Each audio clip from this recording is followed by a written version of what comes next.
Hello everyone.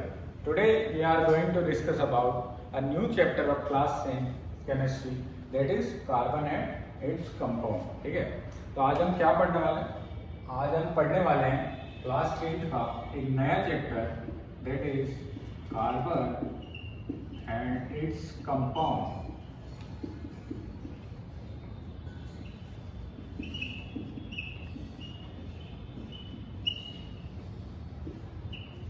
तो ये class 10 का एक बहुत ही इंटरेस्टिंग चैप्टर है जिसके बारे में आज अपन पढ़ने वाले हैं, कार्बन एंड इट्स कंपाउंड. ठीक है, तो इस टॉपिक में हमें क्या करना है?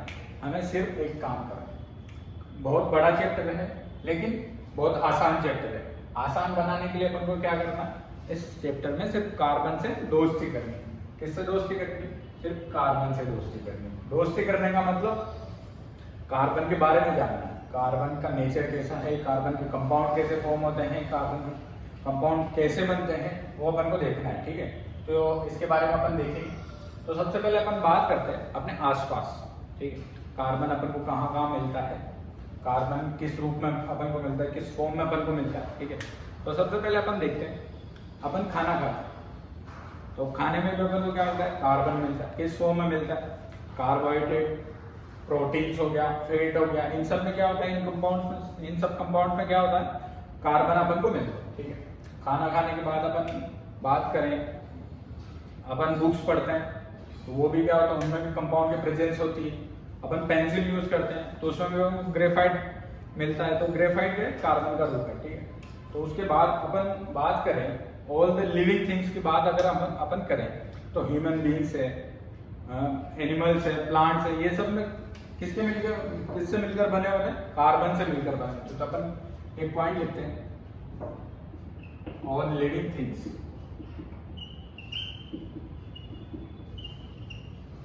लिविंग थिंग्स में क्या क्या आ गया? ह्यूमन बींग्स आ गया और एनिमल्स आ गए, प्लांट्स आ गए. ये सब क्या? All living things are made up of carbon. ठीक है, तो ये सब किसके बने होते हैं? कार्बन के बने होते हैं. अपन कपड़े पहनते हैं तो कपड़ों में भी क्या होता है? कार्बन होता है. कार्बन किस फॉर्म में होता है? जैसे नायलॉन, पॉलिस्टर के कपड़े अपन पहनते हैं तो सब किससे मिलकर बने होते हैं? कार्बन से मिलकर बने होते हैं. तो अपन देखते हैं, बहुत सारे एग्जाम्पल्स अपने पास हैं, कार्बन के बहुत सारे कंपाउंड्स हैं. ठीक है, तो हर जगह अपन को क्या मिल रहा है? कार्बन मिल रहा है. खाना अपन खा रहे हैं तो उसमें कार्बन मिल रहा है, अपन को कपड़े पहन रहे हैं उसमें कार्बन मिल रहा है. ऑल द लिविंग थिंग्स है वो सब किसके मिलकर बने हुए? तो कार्बन के मिलकर बनी हुई है. ठीक है, तो अब अपन देखते हैं कि कार्बन होता क्या है.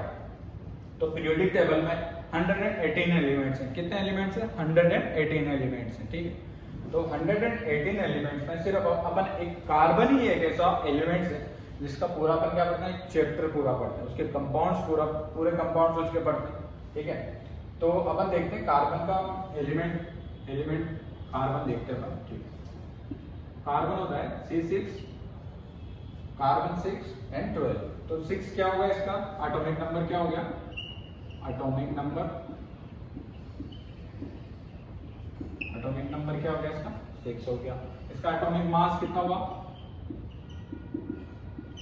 एटॉमिक मास कितना हो गया? इसका 12 होगा. ठीक है, अब कार्बन का एटॉमिक नंबर 6 होता है, Z = 6 हो गया. तो इसमें क्या होगा?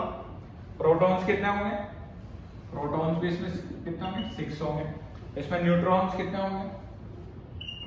इसमें न्यूट्रॉन्स भी कितने होंगे? 6 होंगे. और इलेक्ट्रॉन्स भी कितने होंगे? इसमें 6 इलेक्ट्रॉन्स होंगे. ठीक है, ये अपन ने कार्बन का बेसिक एलिमेंट देखा है. इसका एटॉमिक मास 6 होता है, एटॉमिक मास 12 होता है, एटॉमिक नंबर क्या होता है? 6 होता है. ठीक है, प्रोटॉन्स भी 6 होंगे, न्यूट्रॉन्स भी 6 होंगे और इलेक्ट्रॉन्स भी क्या होंगे? 6 होंगे. अब अपन इसकी इलेक्ट्रिक कॉन्फ़िगरेशन की बात करते हैं.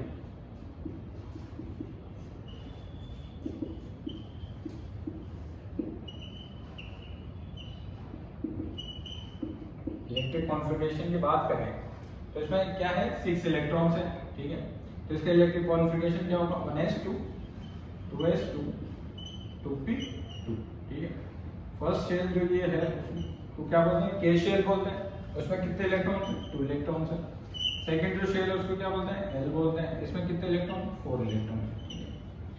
तो ये अपन ने कार्बन के बारे में बेसिक डिटेल्स देखी, इसका एटॉमिक नंबर देखा, इसका मास देखा, इलेक्ट्रिक कॉन्फ़िगरेशन देखा, ठीक है। अब अपन बात करते हैं कार्बन की बॉन्डिंग की, ठीक है। कार्बन की बॉन्डिंग कैसी होती है, कार्बन के कंपाउंड कैसे बनते हैं। कार्बन के कंपाउंड बनाने के लिए अपन को क्या करना पड़ेगा? नए बॉन्ड्स बनाने पड़ेंगे। तो अपन देखते हैं हम कार्बन की बॉन्डिंग के बारे में।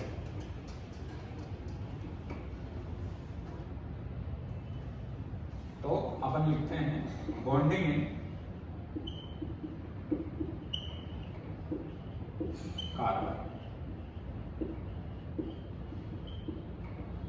कार्बन के कंपाउंड बनाने अपन को, तो अपन को क्या बनाने पड़ेंगे? नए बॉन्ड्स बनाने पड़ेंगे। तो कार्बन की बॉन्डिंग कैसी होती है, कार्बन किस टाइप के बॉन्ड बनाता है, वो अपन को देखते हैं यहाँ पर, ठीक है।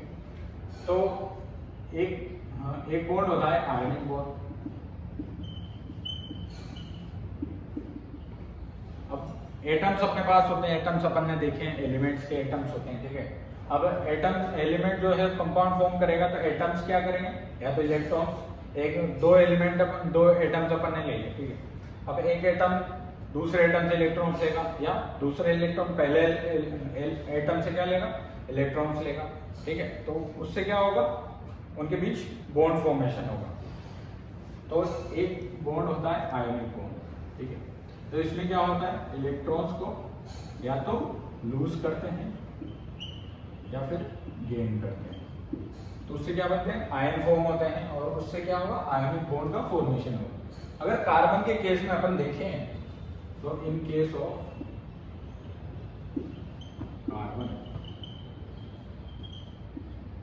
कार्बन की सबसे पहले अपन देखते हैं इसकी वैलेंसी कितनी होती है।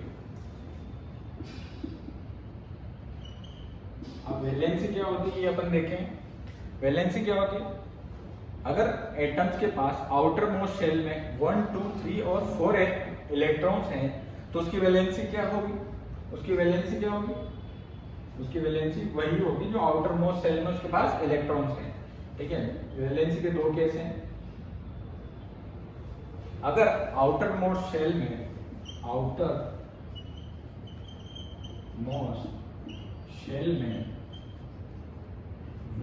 2, 3 और 4 इलेक्ट्रॉन्स हैं, तो वैलेंसी क्या होगी?